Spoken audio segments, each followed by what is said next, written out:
Catherine Quirk, and today I want to take you on a little trip back in time, not just to share a story, but to reflect on those first steps we all take into the world of work. For me, those first jobs weren't glamorous, they weren't exciting, and they certainly weren't easy. But they gave me something priceless: independence. They taught me lessons I didn't even realise I was learning at the time.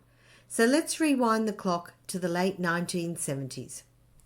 It was 1978 and I was 13 and 9 months old. That was the magic number back then, the youngest you could legally work. Now my father, he was completely against the idea. He wanted me to focus on school, maybe so I could enjoy my childhood a little longer. But looking back, I can see that it wasn't about him trying to control me. It was about care, about safety, about wanting to shield me from a world he knew could be harsh. But me, I was fiercely independent, always had been. I wanted money of my own, not pocket money, not something handed over on special occasions. I wanted to earn it. So one afternoon in 1978, I made a decision. I walked up and down the main strip of shops in Revesby. No resume in hand, because really, what 13-year-old has one? Just determination, maybe a dash of cheekiness. My dad had been very clear, you are not to work in Bankstown, but he hadn't said anything about Revesby, so I found myself a loophole. By some miracle, I landed a job at Parker's. They owned a shoe shop and a handbag shop next door. My heart was set on working in the shoe shop. I pictured myself helping people find the perfect pair, learning the ropes of sales. But instead I was placed in the handbag store. And this, my friends, is where I met the woman I will forever remember as the Wicked Witch. She smoked like a chimney, she looked perpetually cranky and barked orders all day.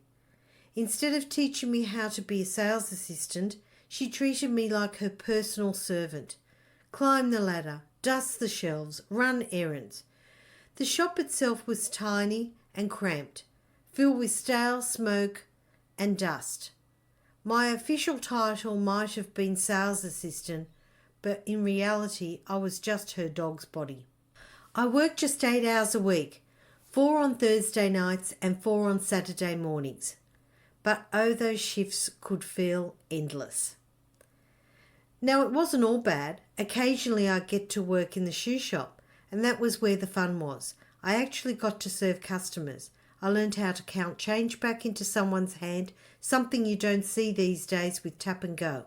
It sounds small, but it gave me such a sense of pride. And even though my dad hadn't approved of my taking the job, he still looked out for me. Every Thursday night, without fail, he'd pick me up so I didn't have to walk home in the dark.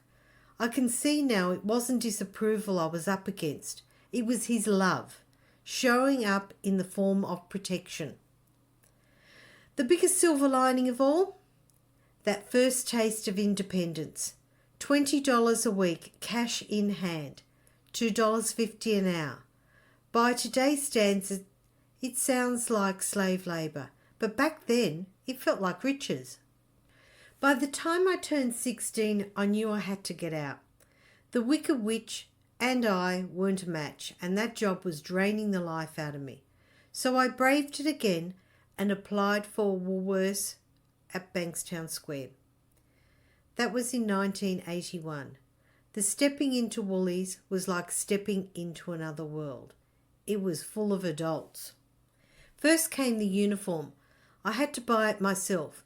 A navy blue zip-up dress, pretty stock standard for the time, very unattractive. And pantyhose were non-negotiable. If you forgot to wear them, you had to buy a pair before clocking in. Imagine that, trying to wiggle into pantyhose up sweaty legs on a summer's day in a house with no air conditioning. Gross. Just one lonely fan for the whole family. Torture doesn't even begin to cover that. The rules compared to today's rules working in retail felt really old-fashioned. But I stuck it out because Woolies gave me some new freedom. I had to catch the bus to and from work, and that was something very new. And while Dad still picked me up late at night for safety on the Thursdays, there was something empowering about travelling on my own, earning my own wage, and having that little brown pay envelope at the end of each week, which I didn't get when I was working at Parker's. It was just $20 slapped in my hand. My main role at Woolworths was what we called a checkout chick. And let me tell you, this was nothing like today. The cash registers were manual, big and clunky. At first they were really ancient brown lumps on the checkout, but eventually we got bright orange ones that felt almost futuristic. Each grocery item had a little price sticker. No barcodes, no scanning. You had to drag each item towards you and read the sticker, punch the numbers in without looking at the keypad. None of those conveyor belts. So it was really, really a manual job. Not only manual, but it was monotonous. And to be honest, it just wasn't a good job.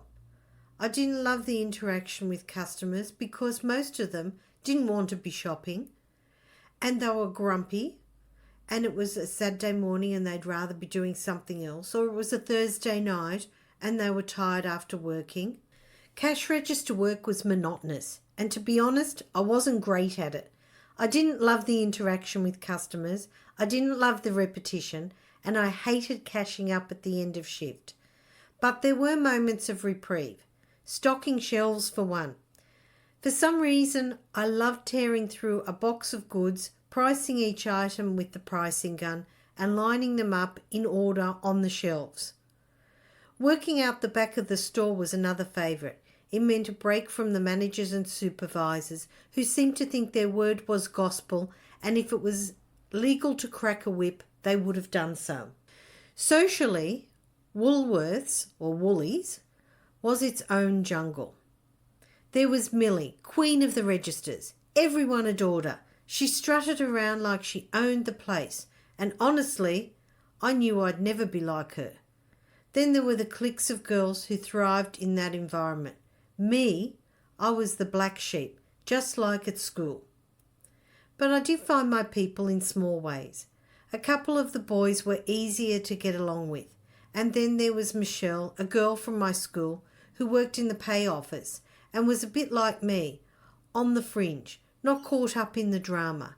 We weren't close, but we shared an understanding. For me, it wasn't about belonging, it was about money. That little brown envelope with my pay packet at the end of each week. School holidays were especially great. I could take on more shifts and the envelope always seemed thicker. I stayed at Woolworths until I finished school in 1984. By then I knew it was time for something more permanent. Looking back, those years taught me more than I realised. They taught me how to sell myself in interviews, even when I had no idea what I was doing. They taught me to be resourceful, to figure things out as I went.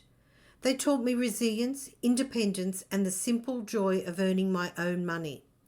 And maybe most of all, they showed me even the toughest, most boring jobs can give you something valuable.